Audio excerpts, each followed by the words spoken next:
Thank you for tuning into another edition of the Daily Scrum News. Reporting from Winnipeg, Manitoba, I'm Jonathan Taylor Kane.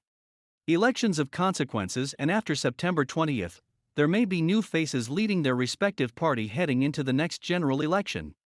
Bloc Québécois, in the last federal election, no one expected the party led by Yves-François Blanchet would increase its number of seats from 10 in 2015 to 32 seats in 2019. In doing so, overtaking the NDP to become the third largest party in Canada and regaining official party status. Despite having two MPs not seeking re-election, Blanchet hopes to increase his seat total to at least 40 on election night.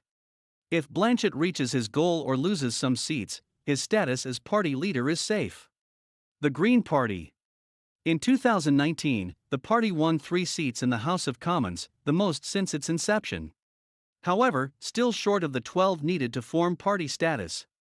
In May of 2019, then party leader Elizabeth May resigned after leading the party for 13 years and was replaced by Annamie Paul.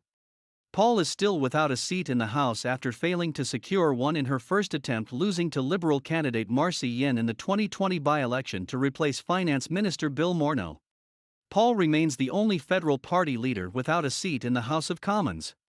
If Paul is successful in her second attempt to win Toronto Centre, she still faces leadership review, but is likely to remain on as leader of the party. If she loses, her tenure as leader of the party is over.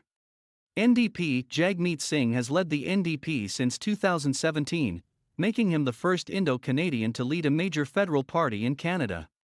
Heading into the 2019 election, the NDP had 39 elected MPs, and on election night, they saw that amount reduced to only 24. Singh at the time was seen as the new face of Canadian politics and polled well heading into the general election. However, he was not able to transfer his enthusiasm to the ballot boxes. Heading into the 2021 general election, the NDP had made it a priority to pay back the mortgage they took out on Jack Layton Place to help finance the last election, which they did. This was a significant accomplishment in the middle of a pandemic when belts were tightening. If Singh wants to remain as leader of the party, he will need to regain the 15 seats he lost in 2019. Anything short of that puts his leadership in jeopardy and will be the subject of a leadership review. Should the NDP numbers dip below 24 seats on election night, Singh will have no choice but to resign. The Conservative Party, heading into the 2021 election, the party has chosen Erin O'Toole to lead them following the resignation of Andrew Scheer. His resignation was due to allegations of misusing party funds to pay for the education of his children. The party also felt they needed to go in a new direction since Scheer has failed to beat Trudeau's Liberals in the last few elections. O'Toole is a deep-rooted conservative with talks of making the tent more inclusive to all Canadians. However, the party's demographics and policies still do not reflect the country.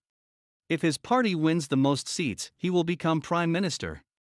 And if the Conservatives remain the official opposition, O'Toole's status as party leader is safe as it will be his first election as leader. He will have the next general election to prove himself before talks of replacing him grow louder.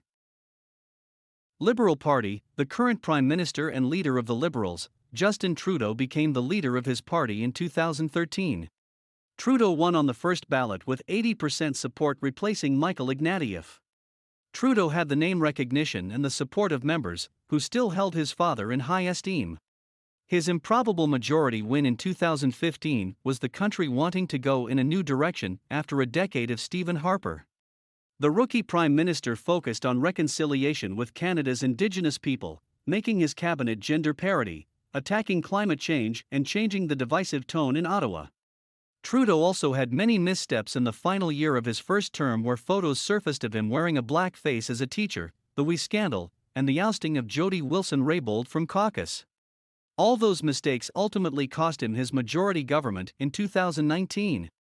Minority governments don't last, and that is why Canadians are going to the polls in September. The country has overwhelmingly approved of Trudeau's handling of the COVID-19 pandemic and keeping Canadians safe. A stark contrast to that of his previous U.S. counterpart Donald Trump. Should Trudeau's Liberals become the opposition party, his resignation is all but a formality. If he remains Prime Minister and fails to regain his majority government, questions of his ability to lead the party will grow louder. However, no change is likely to happen until the mandatory party leadership review. Until we meet again, this is Jonathan Taylor Kane reporting from Winnipeg, Manitoba for the Daily Scrum News.